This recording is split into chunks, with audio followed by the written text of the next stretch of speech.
Okay, hi guys, and welcome to the show. Today we're going to be taking a look at another micro brand. I think it's about the 7th or 8th I've featured on the show, and I always love looking at micro brands because they're usually watches designed by enthusiasts, and I've got to tell you, they always have my admiration and respect because I know how difficult it is because I've looked into it, to make your own watch, and it's an extremely expensive process. You've got to be really committed, especially in today's market. It's a very tough thing to do, and I just find the offerings in the micro brands usually a lot more endearing, a lot more personal. It really is their passion manifested in something, not just a product of a nameless, faceless giant corporation, something designed by committee. It's usually a lot more personal. So I really appreciate the micro brands. Today we're looking at a watch, an aviation watch. Actually, I have it here. This is the above ground level from Ferro and Company. Very interesting, very unique design.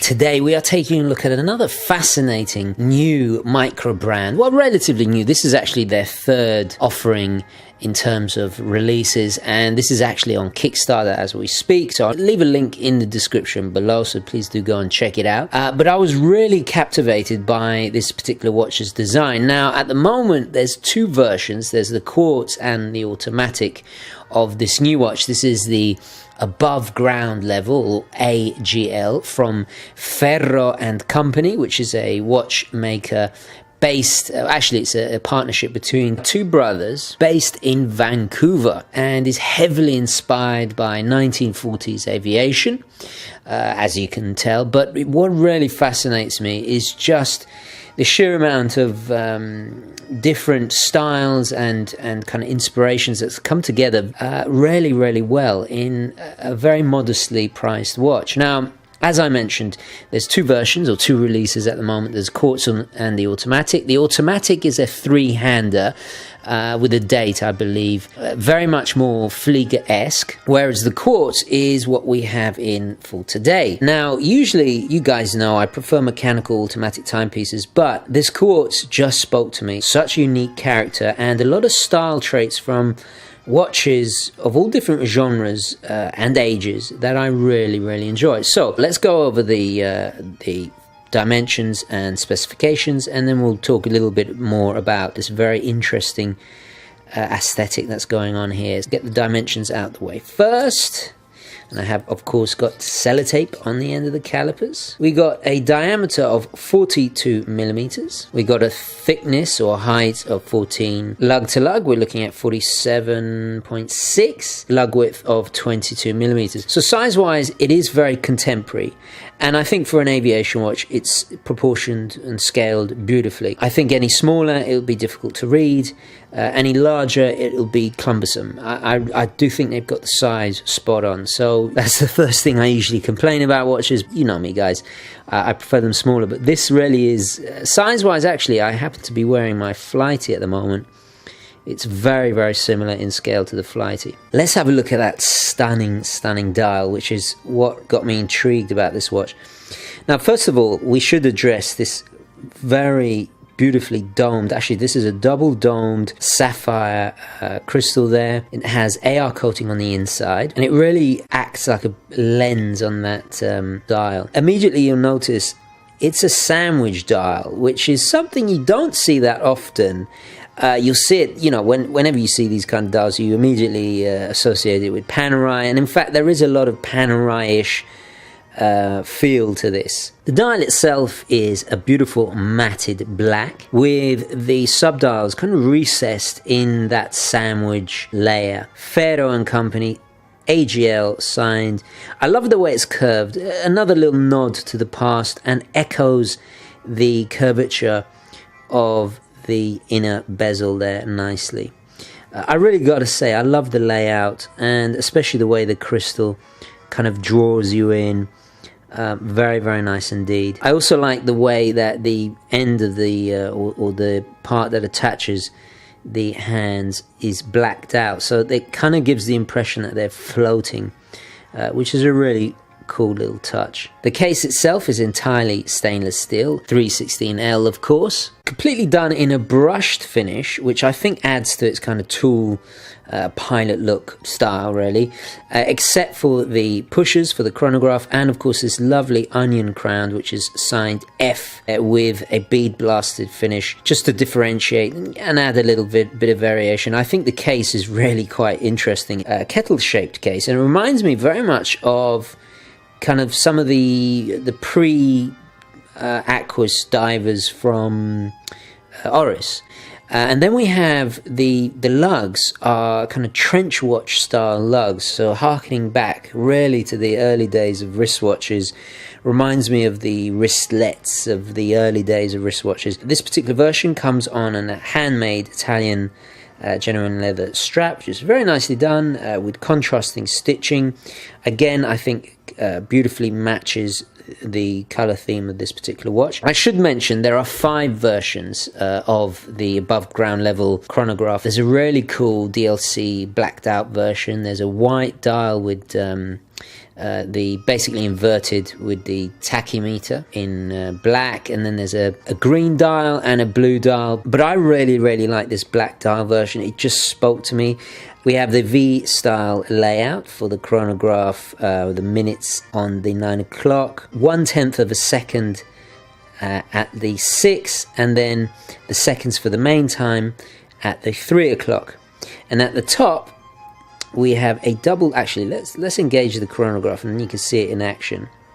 And at the top we have the double date in big, which is really nice, and I think just adds to the symmetry. There's a really nice bit of symmetry going on. Then we have these stunning skeletonized plunger hands, which are of course loomed. Absolutely fantastic, and I'm so glad they actually did beneath the top layer of the dial, the kind of middle of bit of the sandwich if you will, is also loomed. So we have loomed Arabic numerals running around. Actually they're not Arabic, they're stenciled, which is very kind of aviation looking, very fitting. So as you can see, I stopped the chronograph and it gives me a precise, so I've timed 1 minute 3 seconds 0.5, so very precise. And if I just let it go, it keeps going. And actually let's reset that. So as we're talking about the Loom, let's quickly have a look at the Loom shot. Very bright, very responsive, and fun. But I gotta say, the hour and minute hand, especially the way it's framed and still skeletonized, very unique. I haven't seen Loom like this on a watch that I've had in before. So very cool indeed. Anyway, let's take it back to the studio. Okay, on the back we have screw down case back with a bead blasted section with AGL, of course, above ground level, simply signed, Swiss made, Ferro and Company, and then of course 100-meter water resistance written there.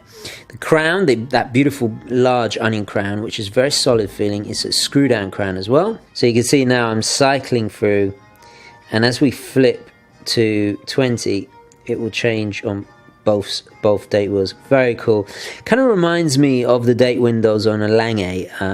That's the only other time I've actually ever seen this kind of date window, especially watches in the flesh, which is completely the different end of the market, but it does remind me of that a little bit, well, stylistically at least. The inner bezel is fixed and slopes downwards, which I really think it frames the main dial beautifully. I also love the little accents of color. We have a red triangle at the 12 o'clock matching the split second register at the 6. Very simply signed, Swiss made. There's a lot of balance here, and the numerals aren't too cut off, with the exception of the 10 maybe. So that's nice, because I know that kind of bugs, you know, that annoys some people. The domed sapphire just really finishes and continues the shape of this case beautifully. It's certainly very unique. It reminds me a bit like a Panerai. It reminds me, there's a little bit of Navitimer going on with the inner bezel there. A nod to German watches with that date window. The plunger hands are very much aviation. The skeletonized plunger hands. Not to mention the trench style watch lugs. Very, very cool indeed. So let's discuss the movement. Well, inside we have the Ronda 5040.D. It has a battery life of 54 months, which is really quite something. It's a 13 jewel Swiss-made workhorse trusted movement. So this is actually the first release from Ferro of the 3 watches they've worked on that is actually manufactured in Switzerland. They've decided to kind of step up the quality from their last releases, which is really cool, and you can definitely feel it in the watch. It's incredibly solid. I'm quite intrigued to see their automatic piece and see how that compares. Let's quickly pop it on the wrist and see how it wears. Okay, and there we go. So for a 42mm watch, it wears incredibly well. The lugs don't stick out too far. I forgot to mention we've got a nice little signed buckle there. However, it's all about that dial. It's just ravishing. It's really quite striking. It catches your attention. And it certainly doesn't feel like, I think the price tag on this is about just under $300. You'll have to check when it's actually released. But it certainly does not feel like that. It feels much more expensive, quite refreshing, and I really, really like it. It's very, very fun. Wears extremely comfortably. It wears no different really to my Flighty, even though it's slightly bigger. It weighs about 90 grams, so, you know, not really noticeable. And certainly with that Swiss Ronda in there, the sapphire with that beautiful brushed case, definitely take the punishment of a very active lifestyle, and actually would make a lot of sense using it as a flight watch actually. Okay, so let's take it back to the studio and summarize the watch. First of all, I think this is great value for money. I think at just below $300, it's priced perfectly. You're getting a lot for your money. The quality's there. It's very unique. It certainly draws attention. It has great presence on the wrist. It's unlike anything I've seen out there so far. I love the styling of it. It's got a little bit of Breguet Ehrenvale in there. Certainly some Panerai in there. What else? A tiny bit of Navi Timer perhaps. A lot of watches I really like. It has a charm to it, and that's a very difficult thing to manufacture, to produce. Is charm, is the romance of a piece, and I think you don't really get it until you have it in the flesh. The pictures intrigued me enough for me to ask, you know, would you mind sending it in? I would love to take a look. But in the flesh, it works. It really does work. I love everything about it, and I never thought I would like this style of lugs. Not typically my thing, but you guys know I'm a sucker for aviation, especially chronographs. So yeah, I really do like this piece. Guys, Ferro, really a capo lavoro. I love it. I struggle to think of any other negatives. I think for the price, unbeatable, definitely unbeatable.